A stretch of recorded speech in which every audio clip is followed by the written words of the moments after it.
আগামী 29শে জানুয়ারি সিপিআইএম রাজ্য সম্মেলনের উদ্যোগকে কেন্দ্র করে ইতিমধ্যেই রাজ্যে রাজনীতির উত্তাপ বৃদ্ধি পেয়েছে। সিপিআইএম দল প্রথমে বিবেকানন্দ ময়দান চেয়ে পায়নি, তারপর উমাকান্ত ময়দানে সম্মেলন করার জন্য প্রস্তুতি গ্রহণ করে, কিন্তু বিজেপি সরকারের বক্তব্য স্কুল বন্ধ করে সম্মেলন করা যাবে না। যদিও সিপিআইএম রাজ্য কমিটির সম্পাদক জিতেন্দ্র চৌধুরী বলেন, অতীতে বহু ঘটনার নজির রয়েছে যেখানে স্কুল বন্ধ করে সভা সমিতি সম্মেলন ইত্যাদি হয়েছে। এছাড়া বিজেপি রাজ্য সম্মেলন 2023 সালে সভাপতি শ্রী নাড্ডার উপস্থিতিতে সংগঠিত হয়েছে। এছাড়া ধর্মীয় অনুষ্ঠানও স্কুল চলাকালীন হয়েছে, কিন্তু তাদের ক্ষেত্রে কোনো সহযোগিতা করা হচ্ছে না। অবশেষে রবীন্দ্র শতবার্ষিকী ভবনের সামনে সম্মেলন করার জন্য প্রশাসনের অনুমতি মিলেছে। তবে শ্রী চৌধুরী বলেন, শহরের কেন্দ্রস্থলে সম্মেলন হলে জনসমাবেশের কারণে যানবাহনের চালক সহ অন্য মানুষদের অসুবিধা হতে পারে, কিন্তু তাদের কিছু করার নেই। শ্রী চৌধুরী বলেন, আমরা আশা করব পুলিশ যেন রাজনৈতিক দলের ডাব্বাতে তামাক না খান। পাশাপাশি তিনি বলেন, তাদের প্রচার সজ্জা বিভিন্ন জায়গায় নষ্ট করা হচ্ছে। এই ব্যাপারে পুলিশ প্রশাসন যেন উদ্যোগী হন, তাদের হস্তক্ষেপে দুর্বৃত্তরা শাস্তি পাক। পুলিশ প্রশাসনের শুভ বুদ্ধি উদয় হোক এই কামনা করেন সিপিআইএমের রাজ্য সম্পাদক জিতেন্দ্র চৌধুরী। রবীন্দ্র শতবার্ষিকী ভবনের প্রাঙ্গণেই আমাদের প্রকাশের সমাবেশ হবে। পুলিশকে সর্বশেষ বলেছি যে আমরা বিফোর দ্য টাইম সরকারকে জানিয়েছি, সংশ্লিষ্ট কর্তৃপক্ষকে জানিয়েছি, এবং যাতে রবীন্দ্র ভবন শহরের মাঝখানে, সেখানে অটো রিক্সা এবং শহরে যারা এই ব্যবসায়ী, এদের কিছু অসুবিধা তো হয়ই। অতীতে যখনই যে কোনো দল সেখানে কর্মসূচি হয়েছে, এটা অ্যাভয়েড করার জন্য আমরা উমাকান্ত ময়দানের সামনে লনেও আমরা চেয়েছি।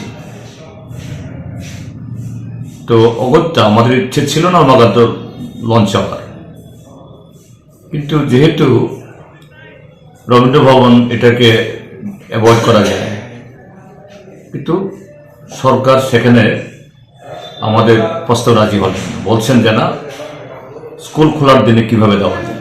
কিন্তু এরকম বহু নজির আছে। স্বয়ং মুখ্যমন্ত্রী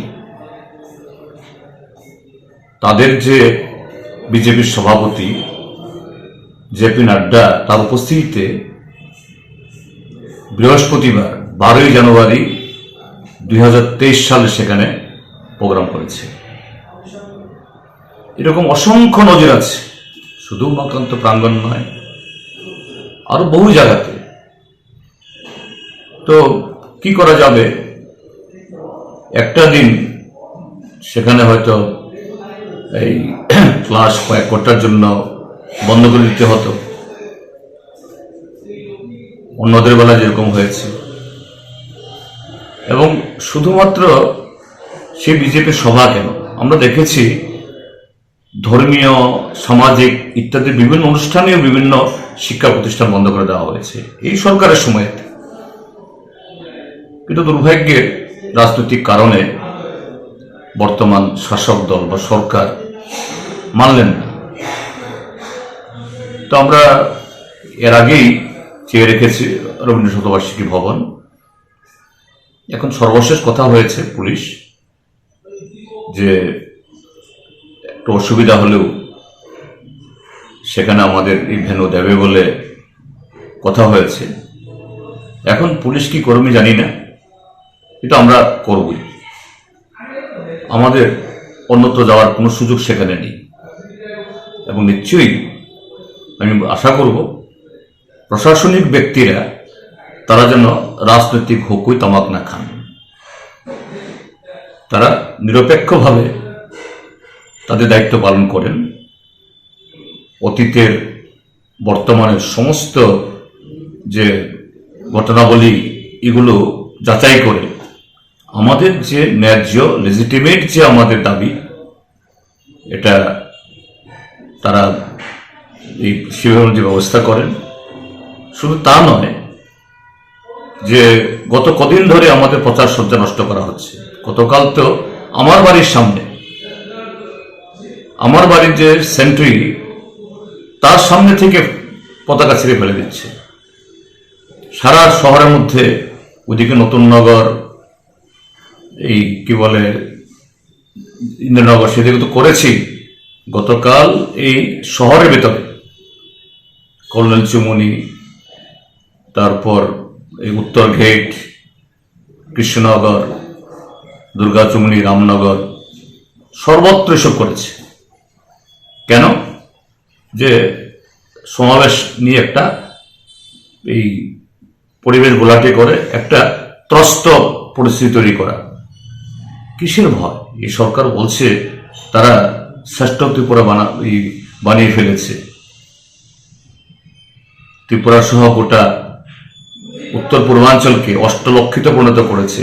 তোমাদের পাশে তো লোক আছেই, তোমাদের হাতে সমস্ত পঞ্চায়েত, সমস্ত এই নগরসভাগুলো, লোকসভাতে, রাজ্যসভাতে তোমাদের প্রতিনিধি। সরকারে এখন আগে এই আইপিএফটি, এখন মথাও তোমাদের এই ইয়েতে গোয়ালে ঢুকিয়ে নিয়েছে। কেন আতঙ্ক? গণতান্ত্রিক ব্যবস্থায় গণতন্ত্রকে মজবুত করতে গেলে পরে সত্যিকারের যদি ডেভেলপমেন্ট জনগণের কাছে সেরকম সুনিশ্চিত করতে হয়, বিরোধীদেরকে স্থান দিতে হয়। তা আশা করি আগামীকাল মসৃণভাবেই ত্রিপুরাজ্যের যে শান্তিপ্রিয়, গণতন্ত্রপ্রিয় জনগণের সহযোগিতায় এবং পুলিশ প্রশাসনের তাদের সুমতি হবে, শাসক দলের এই অন্যায় অত্যাচারগুলি এড়িয়ে তারা সত্যিকারে তাদের ভূমিকা পালন করবেন এবং আমাদের এই সমাবেশও সফল হবে, এটা আমি আশা করি।